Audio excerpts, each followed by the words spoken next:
Welcome back to the podcast. In our last two episodes, we saw the journey of Acadia from a small settlement of a dozen or so Frenchmen through a civil war to being a colony stuck between two imperial powers. When in French hands, it was Acadia.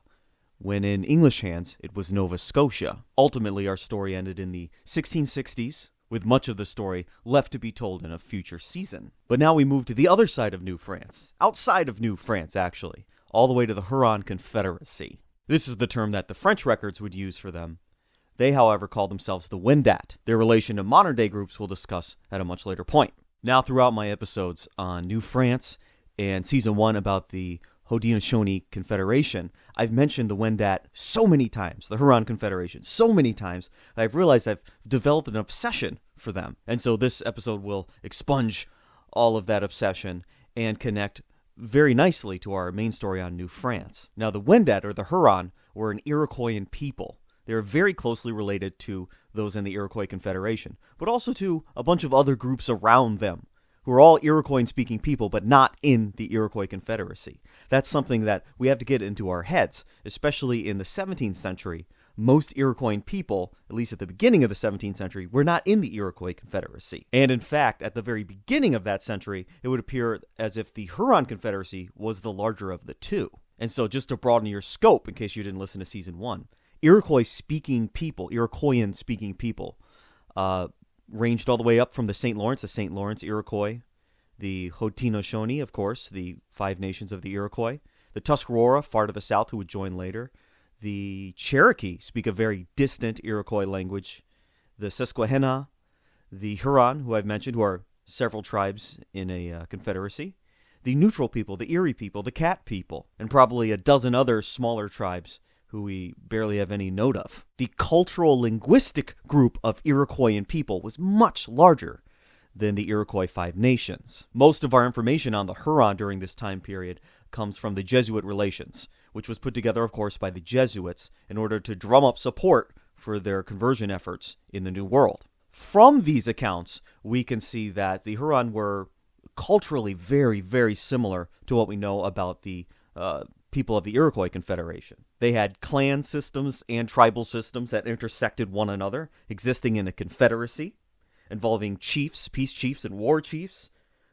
Their religion, the stories about their past, the past of their people, very similar. They have stories of sky people, a woman falling from the sky, landing on a large turtle, stories of dueling twins that came after that point in time, stone giants, a lot of their beliefs on witches and spirits, very similar, if not identical. The games they played, identical. Many of the Algonquian people would refer to the Huron as the good Iroquois. And the French noticed that the Huron and the Iroquois were of the same stock. That's the term they used. This was a little bit before they started throwing around that term race, right? And way before they had any notion of linguistic groups, but they were of the same stock. Many anthropologists and historians believe that the Huron women actually had more power in their community than even the Iroquois women in the Iroquois Confederation, partially because their agriculture was so much more extensive than the already extensive farm fields of the Iroquois Confederation. Specifically, the Huron created so much corn that they were able to feed the northern Algonquian people who they traded with for that corn. These group of Algonquian people would live right on the edge of what would be considered farmable land at the time. They were hunters and gatherers, but they weren't much for farming, just because their climate did not dictate that much. Of course, the Algonquian people spread all the way down to the American South today. We're not talking about those branches. And so the women were quite powerful within the villages and the clans that they controlled. The Jesuits often saw the women as having loose morals, but by the modern perspective, the Huron women had control over their own bodies. They were masters of their own domain. They could do as they wished with any part of them that they wished to do it with. Their bodies were not owned or controlled by husbands or fathers. The men and the women would paint their faces at times. They would tattoo their bodies. They would grease their hair.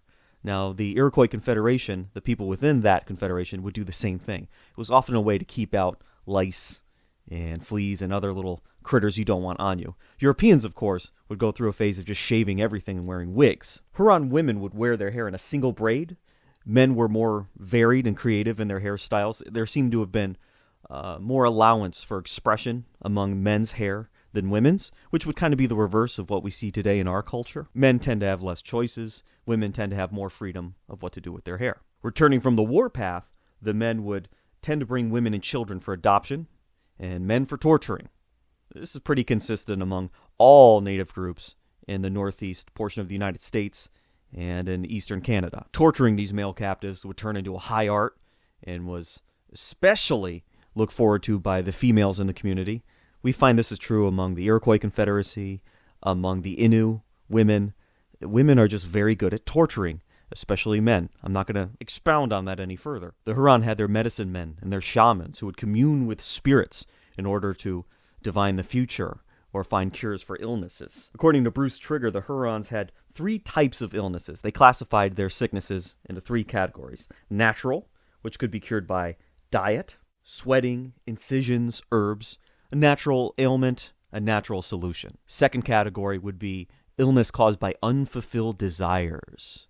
Now the Iroquois, the Huron, the Iroquoian people, and even the Algonquian people, many of them believed that dreams were either a communion with the spirit world or a vision of unfulfilled desires that you have buried deep inside of you. I don't think Sigmund Freud would disagree with that. And the Huron believed that these unfulfilled desires could actually manifest into a physical ailment. And the third category of disease was far more sinister, and that was a disease caused by witchcraft. Of course, the Huron had different words for it, but Native Americans generally in this part of North America believed in what we would call today witches, male and female witches. These would be people who would commune with what was perceived as dark or evil spirits and would do harmful things to others by using the power of those spirits. Of course, the Huron were animists. They believed that there were spirits in everything. The world was a living, fluctuating, communicative thing where everything had, deep down inside it, basically a soul by a Western concept. And in some cases, you could communicate directly with these spirits. In other cases, you would need a shaman in order to contact probably the more powerful ones. That's what you typically see in native groups and First Nation groups in this area of North America. And just like their neighbors, when somebody died, their soul traveled far to the west to be in the village of the afterlife.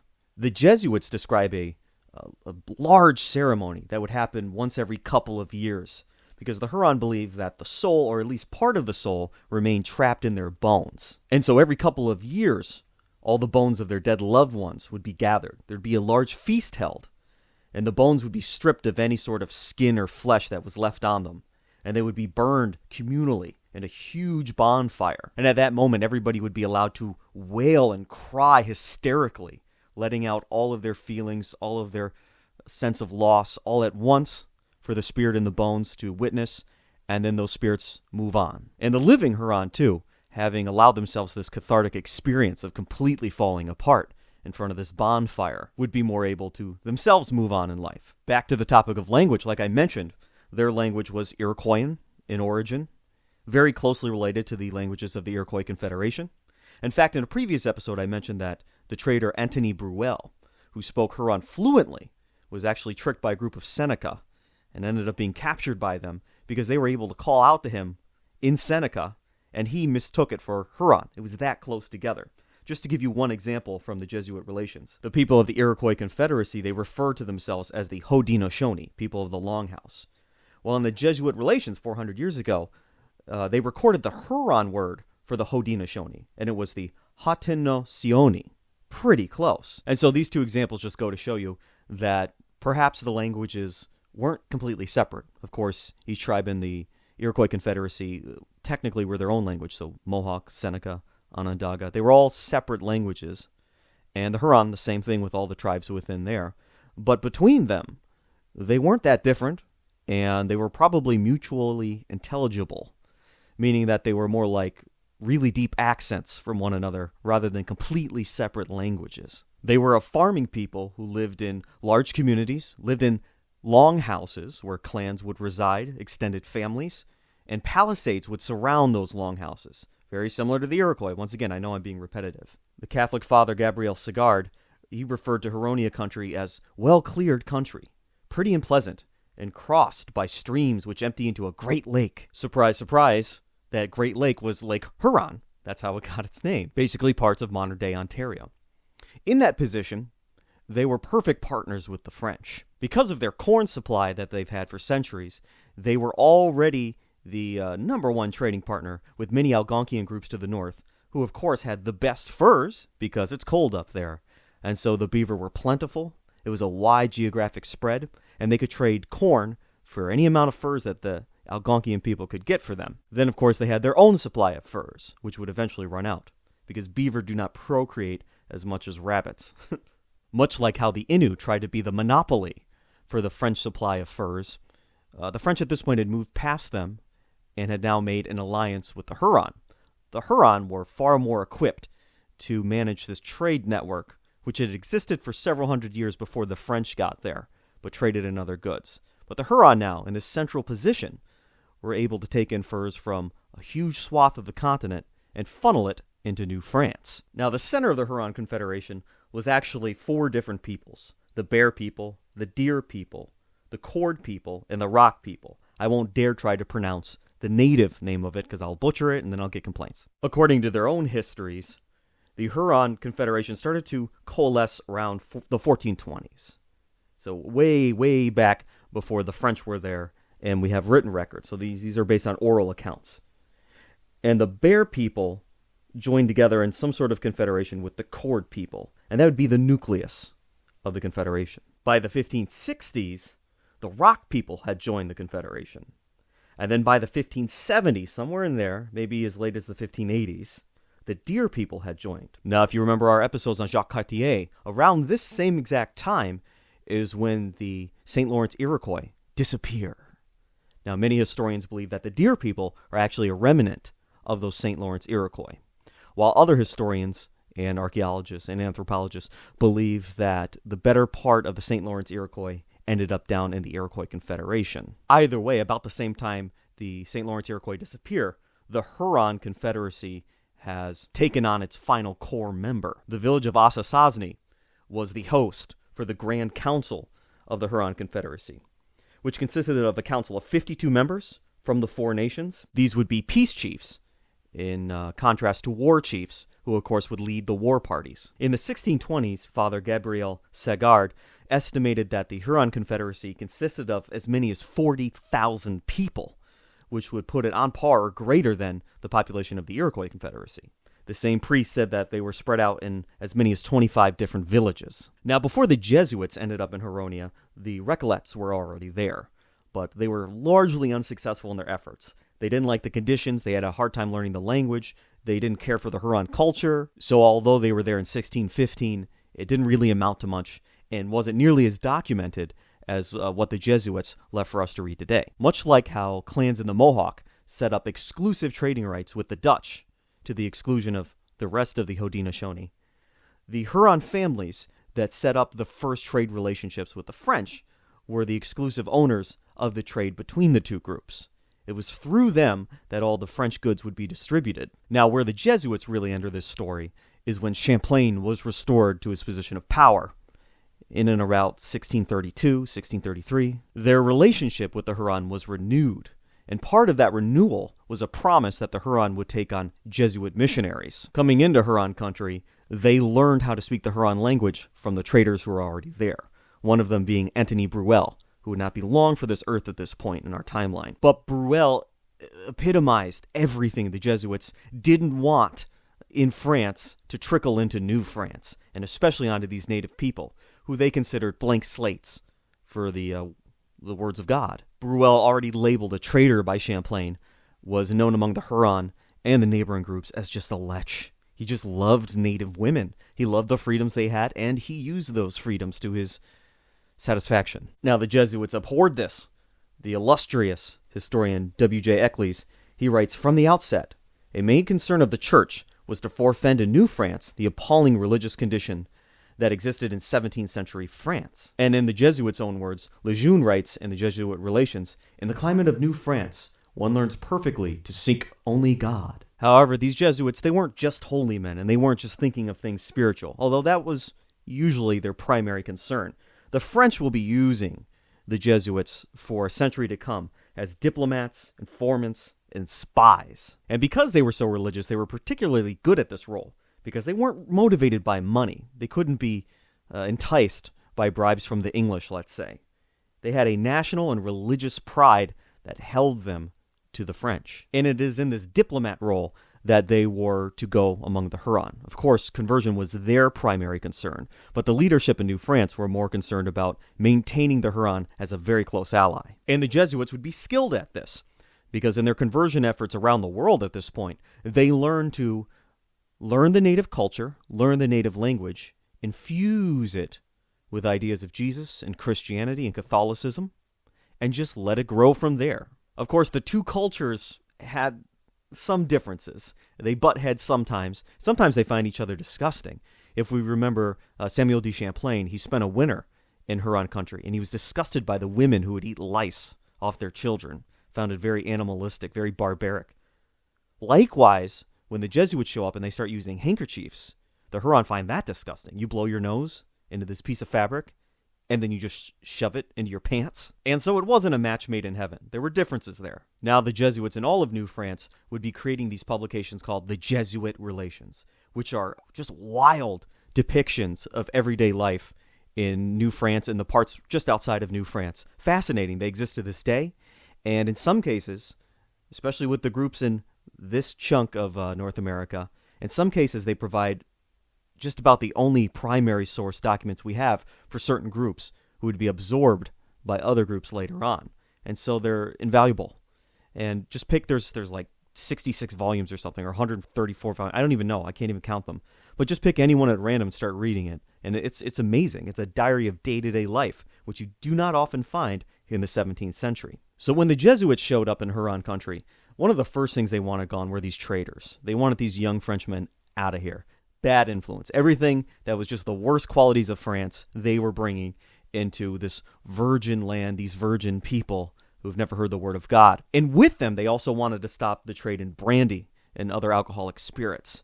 They did not see that as a positive influence among the natives. In 1634, they established the St. Joseph Mission on the outskirts of Huronia. But in 3 short years, by 1637, they had a mission at Haudenosaunee, the capital itself. But this, of course, came with waves of plagues, waves of infectious diseases coming from these Frenchmen now deep in Huron territory, mixing and mingling and talking to Huron people on a daily basis. Now, these sicknesses had 2 opposing effects. One effect was that it caused the Huron who were sick to, by and large, cling to the Jesuits and accept baptism, because in their culture, they saw baptism as a curing ceremony.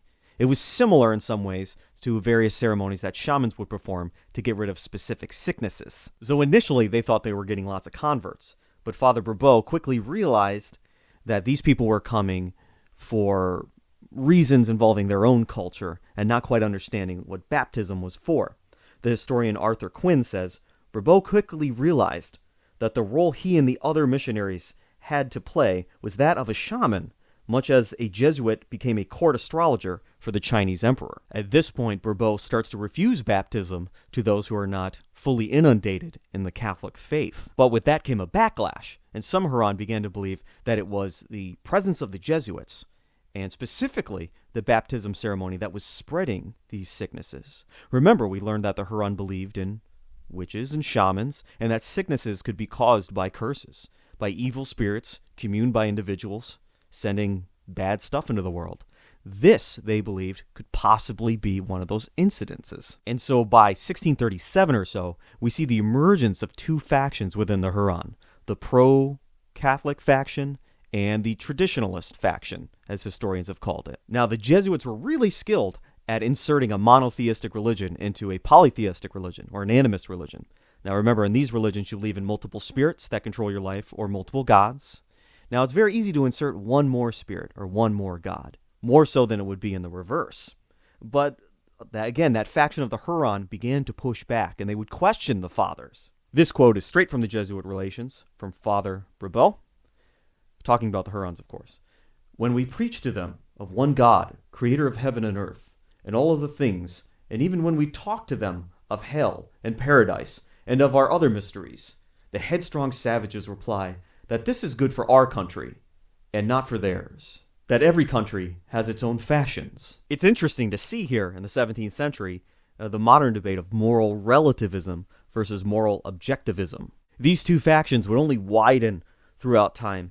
There were general councils held in 1637 and 1640 to determine whether or not to expel the Jesuits completely from Huronia. Some Huron began to refer to the Jesuits as birds of death because of their long black robes, wing-like in structure. They noted how the Jesuits sometimes got the same sicknesses as everybody else did in a general plague, but they recovered so much more easily, or they never got sick at all. This would be evidence to some of the Huron that the Jesuits were in fact conjuring these illnesses. But on the other side of things, all the Huron shamans were unable to get rid of these diseases and plagues. All of the normal spells they were able to cast, spirits they were able to call up, were ineffective. This began to sow distrust in the traditional institutions. Huron society was coming apart. And something that pushed people further away from the shamans, maybe not necessarily towards the Catholic missionaries, is that, as the historian Arthur Quinn says, the black robes did not make false promises to the Huron people, as did their own shamans. They would not promise rain when they knew its coming was not certain. And so, in the medium to long run, not giving out baptism as a curing ceremony every 10 minutes only gave the Jesuits more credit. However, the Jesuits were sneaky. It is known that since they were able to calculate when an eclipse would occur, that they used that to demonstrate their spiritual power at one point, creating an amazement among the Huron as the Jesuit fathers were able to accurately summon an eclipse. Also, it is known that Father Roubaud, at least at one point, predicted or summoned the rain to fall. But this was only after he was certain that there was going to be rain anyway. So the Jesuits certainly were not perfect people. In fact, because of these plagues raging through Huronia, the Jesuits saw this as the work of the devil. And when somebody was near death, they would baptize them. And they would consider that a soul saved. And so, as more and more tragedies happened to the Huron people, the Jesuits developed this defense mechanism, or this coping mechanism, where they see the tragedy as an acceleration of souls getting into heaven. Kind of sick if you think about it. By the mid to late 1630s, the Jesuits were taking young boys among the Huron, sending them back to Quebec, and then sometimes as far away as France to be educated. Their plan would be for these young men to come back all educated and enlightened, and then they would become the leaders of the Huron community. Of course, they discounted the respect that the Huron people paid to their elders. When these young men would come back, they would still be, slightly older men than when they left, and they would garner no more respect than anyone else their age. Closing in on the end of the decade of the 1630s, the Jesuits realized they had to ramp up the benefits that Christian Hurons would receive over the traditionalist Huron, and thus making the Christian Huron position the one everyone would want to be. To start any charity that was given out by the Jesuits, who the Huron would have recognized as a gift-giving gesture among their culture, the Jesuits were sure to mention that they were receiving these gifts of food or metal weapons because of the Christians in their community. And this created some uneasy level of toleration of Christian Hurons, because by this time the Hurons were dependent upon the French for metal goods, and some of their own native skills had begun to disappear. Basket making, flint knapping into arrowheads and small knives. That was beginning to disappear because metal was so easily available from the French and so malleable and so useful. But with that added usefulness and the extension of your leisure time came more dependence upon the French. It's because of this that the Jesuits were tolerated. The Jesuits would often argue that they were essential for the trade, but in reality, the trade is what made the Jesuits essential. If the Huron knew they could continue trading with New France without the Jesuits, they probably would have pursued that path. Now, around this time, the only Huron that were allowed to travel to the trading centers at Quebec, or Three Rivers, Trois Rivières, however you say it, were Christian Huron. And so now it would be in the exclusive control of the Christian Huron to distribute all these useful and necessary and essential gifts among the Huron population. In the year 1638, Roubaud would be replaced by Jérôme Lallemand, who was the brother of Charles Lallemand, I believe I'm saying his name right, a good friend of Champlain at Quebec, and the one who nursed him during his last few months of life. At the same time, the lieutenant governor of New France was sure to make yearly gifts to the Huron people. This would be a renewal of the treaty.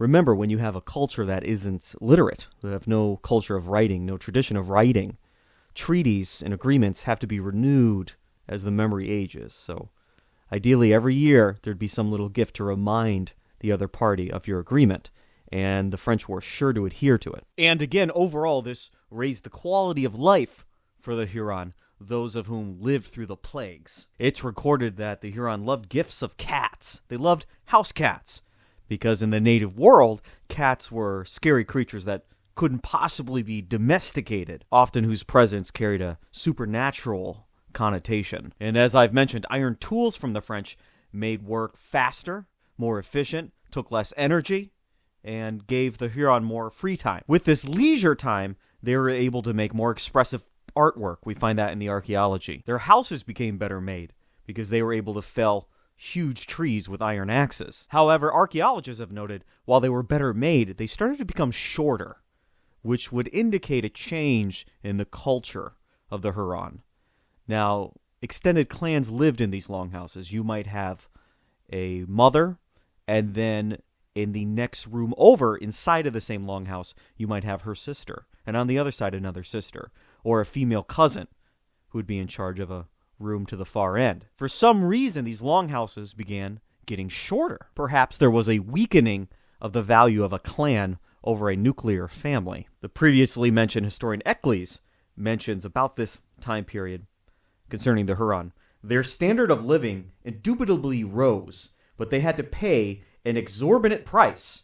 Part of the price was the destruction of their old cultural, social, and spiritual values. And if we average together just about every estimate, over the course of that decade, 1630 to 1640, the Huron population was just about cut in half, the plagues being a huge part of that. As you can imagine, the Jesuits must have felt some threat coming from this traditionalist faction who are seeing their numbers dwindle and their culture being worn away slowly.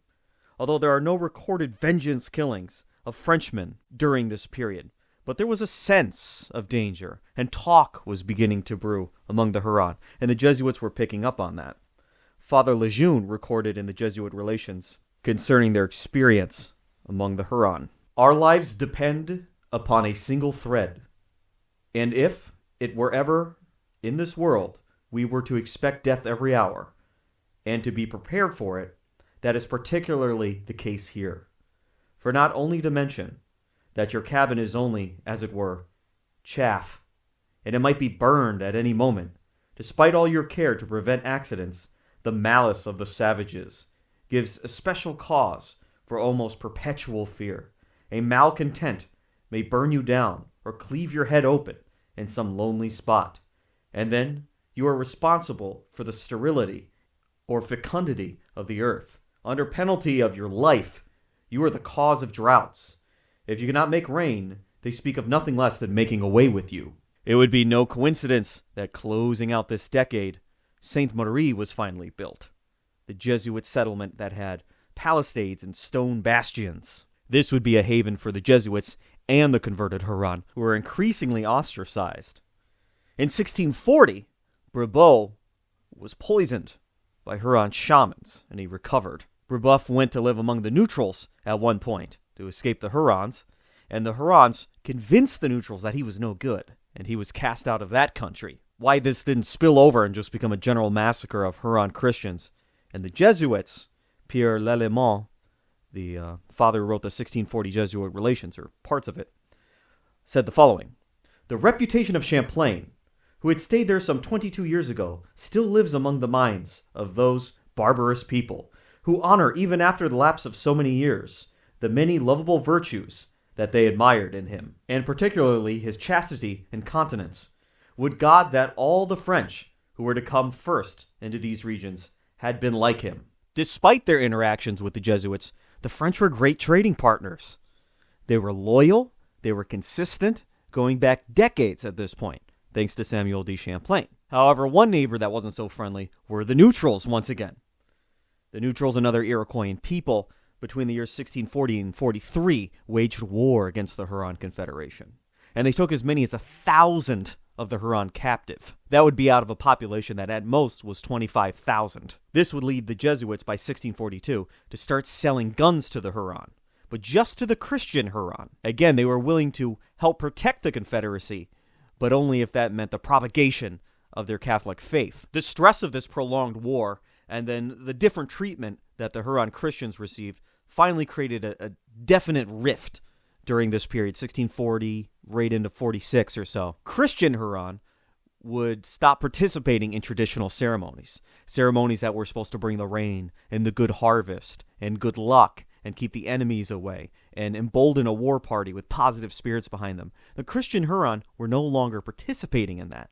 Of course, the traditionalist Huron would see that as weakening their spiritual power, weakening the Confederation as a whole, because they are no longer conjuring the spirits onto their side. They stopped participating in the gift-giving culture. And between these two things, Huron Christians, in the traditionalist eyes, appeared more like witches.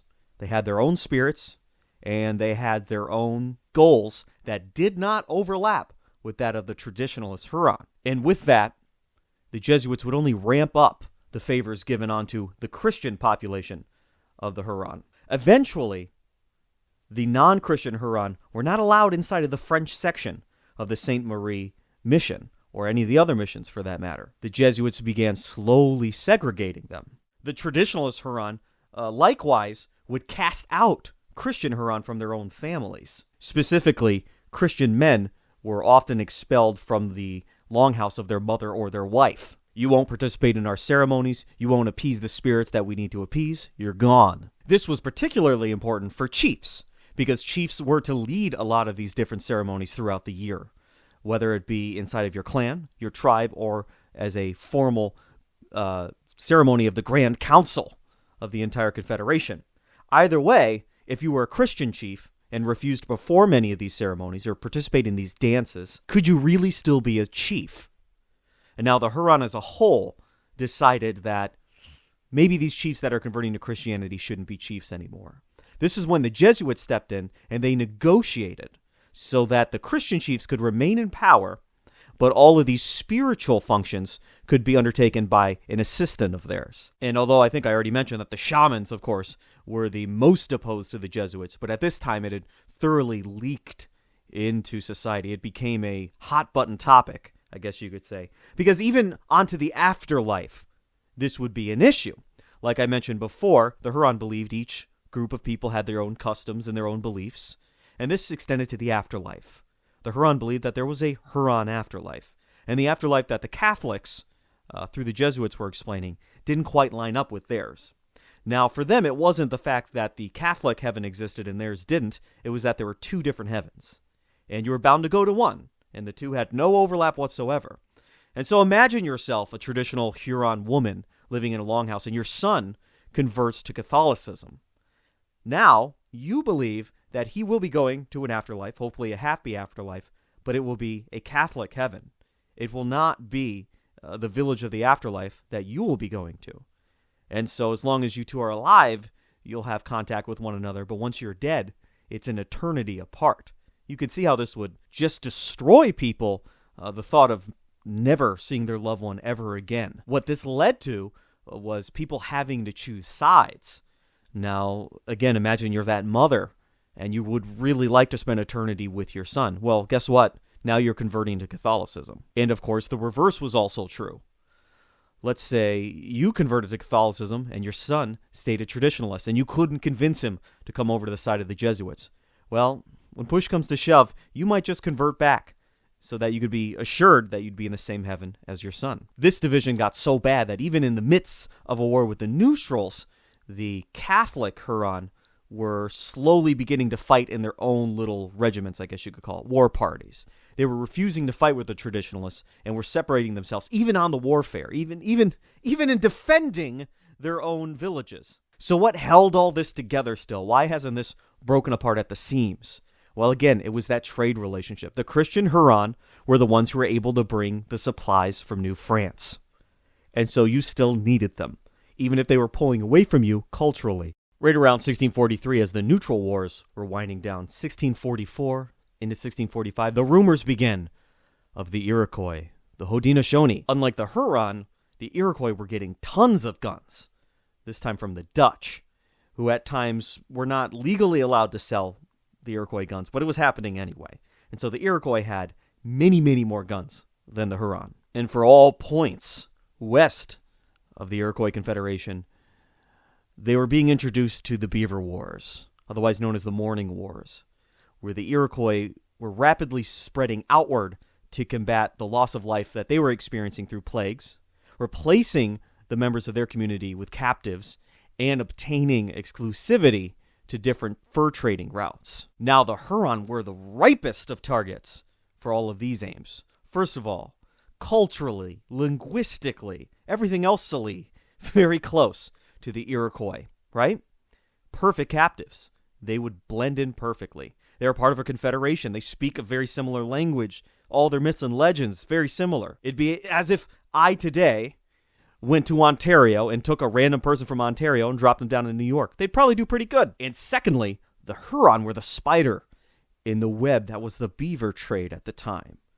They were able to funnel all these deep connections deep into the North American continent through their country and to the French.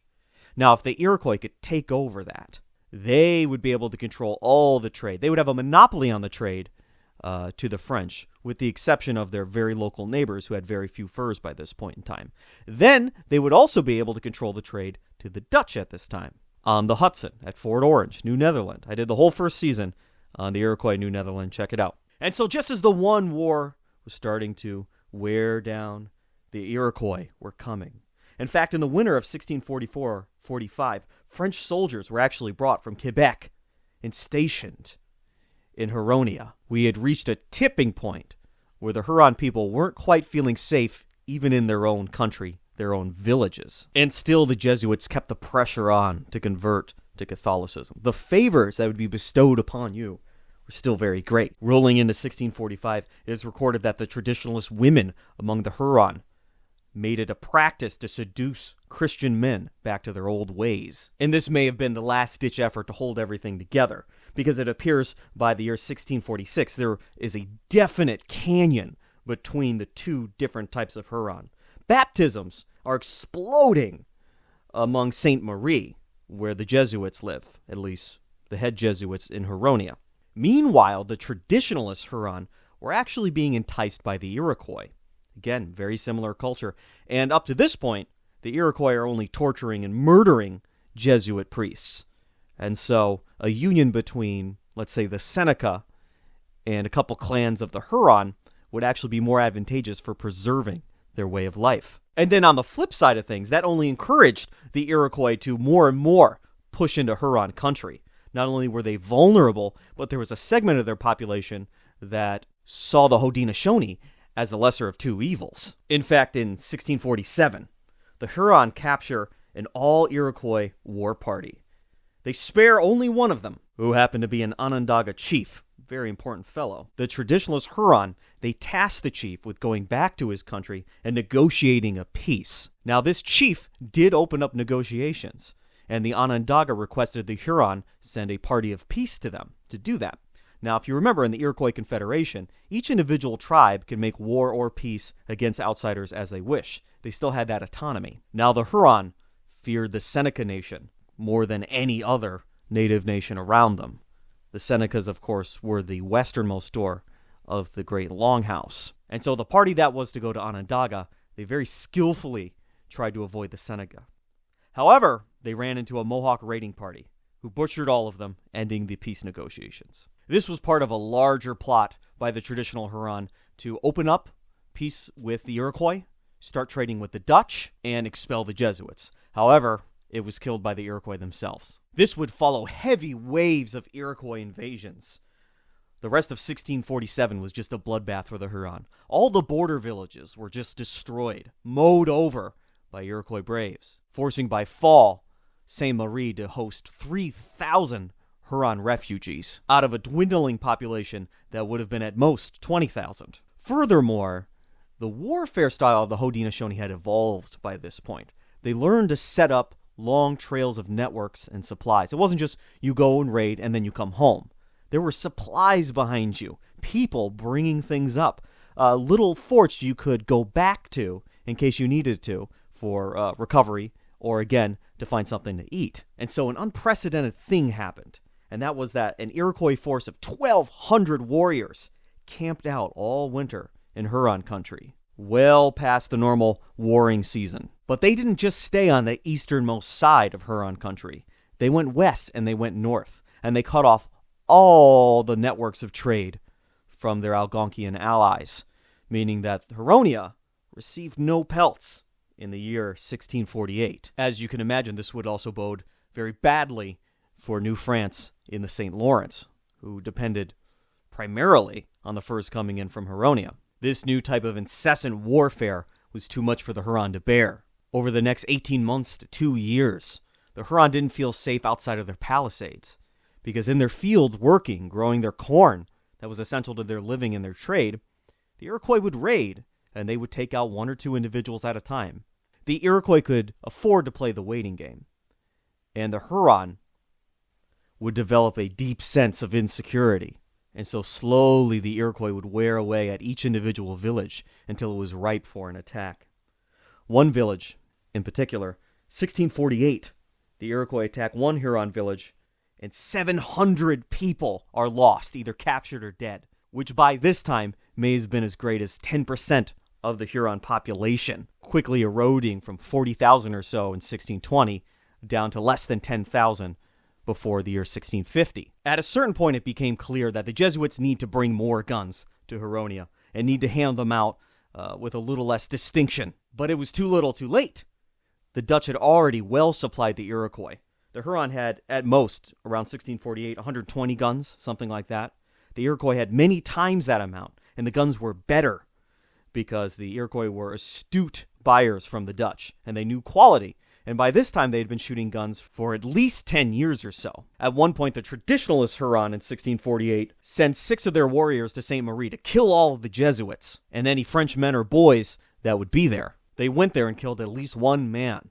They demanded that the Jesuits leave, along with any Christian Huron that would not convert back. Ultimately, they were fought back, and restitution was given to them by the traditionalist Huron. This probably would have been the outbreak of a civil war among the Huron had not the Iroquois been pressing on them so heavily. And unknown to the traditionalist Huron, many of the French had already left Huronia and were back in New France. They were back in the St. Lawrence, not running away, but trying to organize more help for the Huron people. But the sturdy Jesuits, their literal glutton for punishments.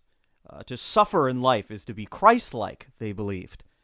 And so many of them weren't going anywhere. July 4th, 1648, the village of St. Joseph is attacked.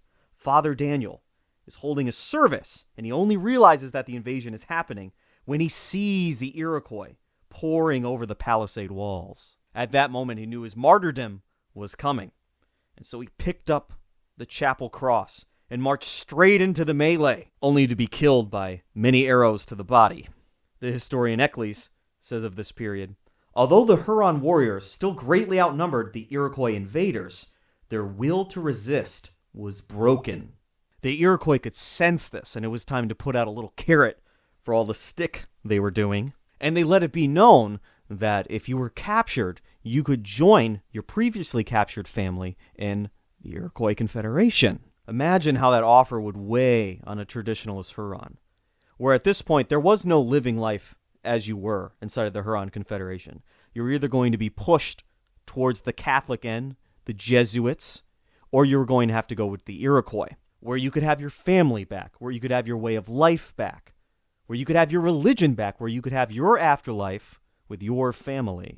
And this is that loss of will that Eccles was talking about. Why fight this? And so by the tail end of 1648-49, the Huron Confederacy is collapsing rapidly. The Jesuits step in, and they're going to try to put everything back together. Some of the few villages remaining are over 50% Catholic now. The Jesuits suggested at this point that their traditional chief systems and councils and consensus systems be abandoned, and that each village allow the Jesuit priest to be the leader of that community. Similarly, they achieved some amount of power on the actual Huron Council, the Grand Council, and they suggested their consensus system be abandoned. That is, the system where I say one thing, you say another thing, and then we go back and forth until we've reached some sort of agreement or consensus. They say, let's abandon that and just go with a Western democratic-style popular vote. This would make things go a lot faster. And what they needed right now was speed. They also wanted to hem in individual warriors' ability to fight or not fight. They had the freedom of conscience. They tried to get the Huron Grand Council to have a little more force, a little more authority. Authority it never really had, because the Huron, just like the Haudenosaunee, enjoyed a huge amount of personal freedom. Of course, with the pressure from the Iroquois, every other faction of Huron that didn't want to go over to them leaned more and more heavily on the Jesuits and their New France connection. Father Lalemant saw all this falling apart, and he suggested that the Huron be resettled at a certain point and start living like Europeans. But 1649 would prove to be the year that all hell broke loose. The Iroquois maintained this practice of staying in Huron country long after their raid.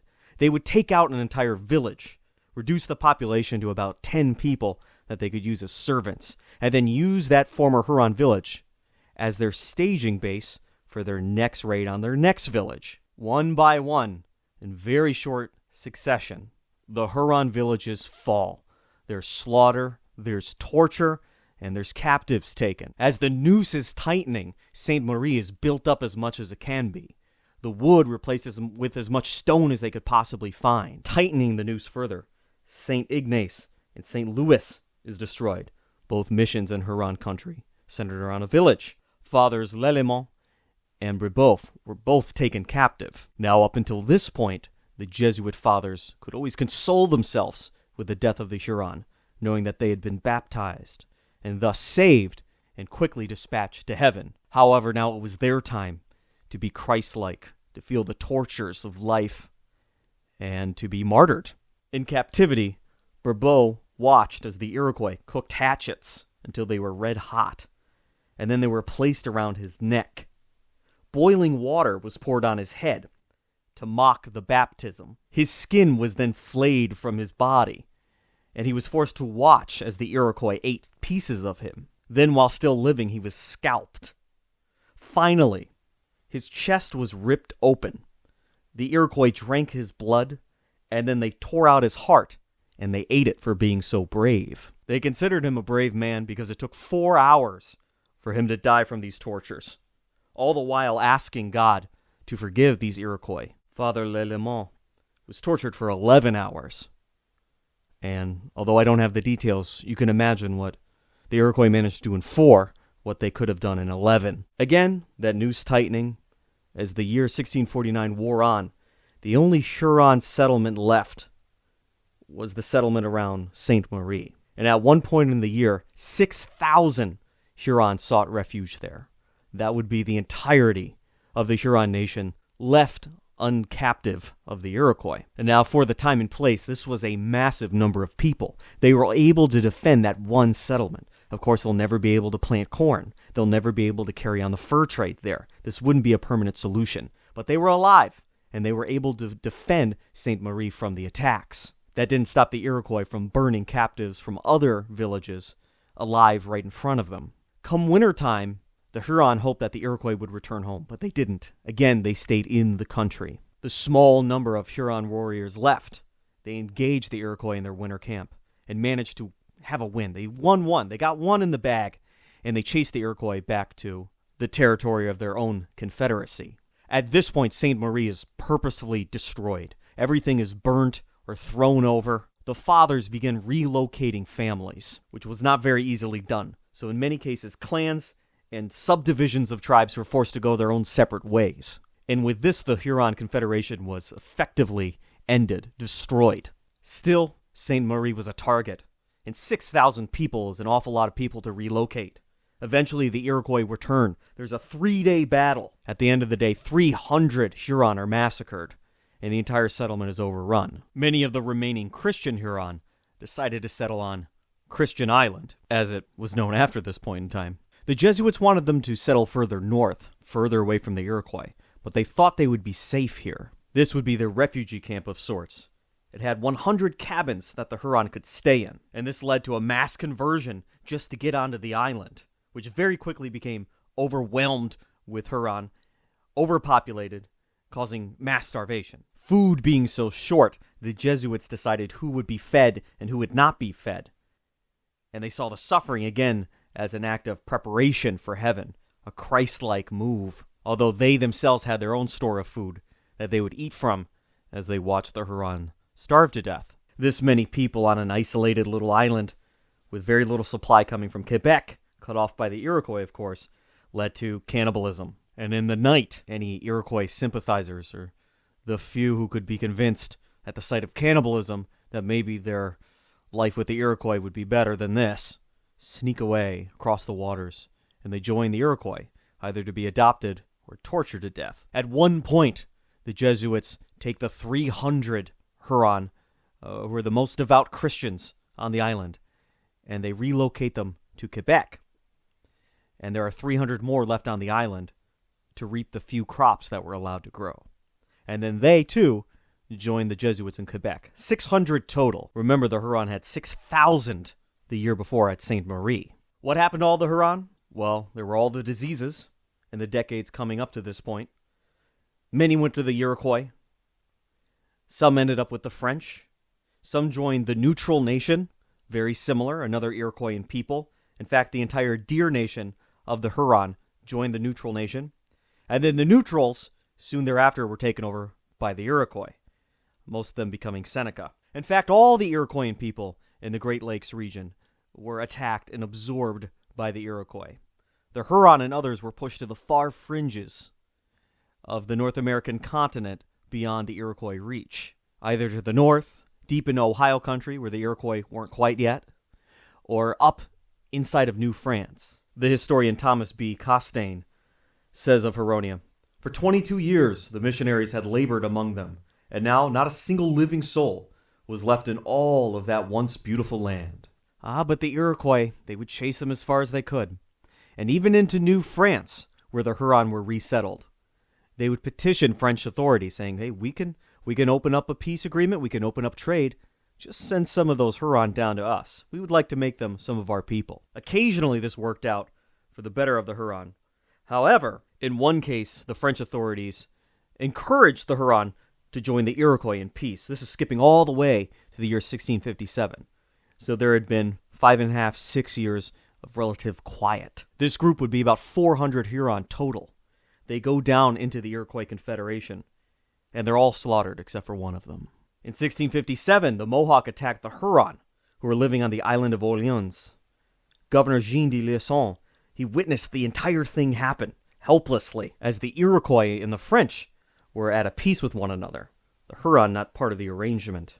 In fact, he was able to stand in the citadel of St. Louis and watch as the Iroquois in their canoes took their captives back to their confederacy. So you might say to yourself now at this point, after this horribly tragic story, how can the Wendat Confederacy, which was effectively dissolved 1649, 1650, how can it have very much of an effect on our history today, or even the last 300 years or so? Well, let's go group by group. First of all, it inundated the Iroquois with a huge boost in their population. Some observers would report around this period that entire villages were made out of captives, many of them Huron. And those Huron brought into the Iroquois sphere the Catholic religion, which up to this point, the Iroquois had been very good at staving off. But now they had invited it into their very heart. And that same division that started in the Huron Confederation would now be found in the Iroquois Confederation. The effects of that are still felt today in the placements of the different Iroquois nations. And we'll get to that in a very future episode. Also, the Jesuits, they followed the refugees far to the west. And so now where the Jesuits were only going as far as Lake Huron, now they're going past the Great Lakes. They're ending up in areas we would call Wisconsin now, in parts north far up on the Canadian Shield. For their part, the historian Bruce Trigger says, the Jesuits deserve credit for their humane intentions and respect for cultural differences that are unique in the annals of the 17th century missionary endeavors. I guess this could be true. They weren't perfect. At times they were awfully pushy, but they certainly aren't the evil priests we often see depicted in media, leading massacres of natives who won't convert. But all this effort, looking after the remaining Huron, broke the Jesuit monopoly that they had over the spiritual life of New France. And in 1656, the Sulpician order is requested to come to New France to relieve the Jesuits of some of their responsibilities. But let's turn back to the tale of the Wendat people and their legacy and where they are today and what they're up to and who are their descendants. Like the Wendat, all of these other Iroquoian people are either absorbed by the Iroquois or scattered.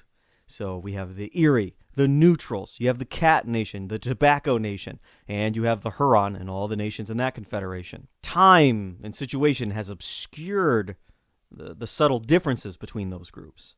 And eventually, all of these non-Iroquois Confederation Iroquois fall under this term Wendat. We see in the sources they are referred to as Huron sometimes, Wendat sometimes, and then different variations of W-sounding names. To be frank, the Wendat Confederation was the end of the Wendat. However, that label became a bit of an ethnicity, and it applied to a swath of different interrelated peoples who may or may not have had any sort of genetic relation to the people in the Wendat Confederation. I know it gets confusing, but fast forward to today, and you will find nations that use the term Wendat.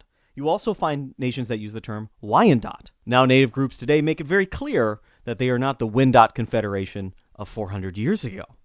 They are a related group. Perhaps some ancestry comes down from them, but they are a wholly distinct ethnic and political entity unto themselves that might have a heritage connected to this previous political entity. It's a lot like an Italian person today. You wouldn't exactly call him Roman. In the same sense, a lot of people need to realize that Native Americans change also.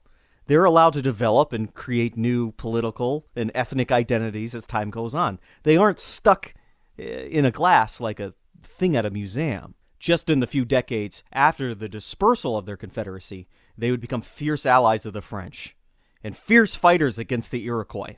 Offshoots of the Wendat people would become founding members of new native confederacies that would last for decades and centuries to come. And in fact, 4 of these nations, spread between the United States and Canada, came together in 1999 to officially reform the Wendat Confederation. This is a people who had everything working against them.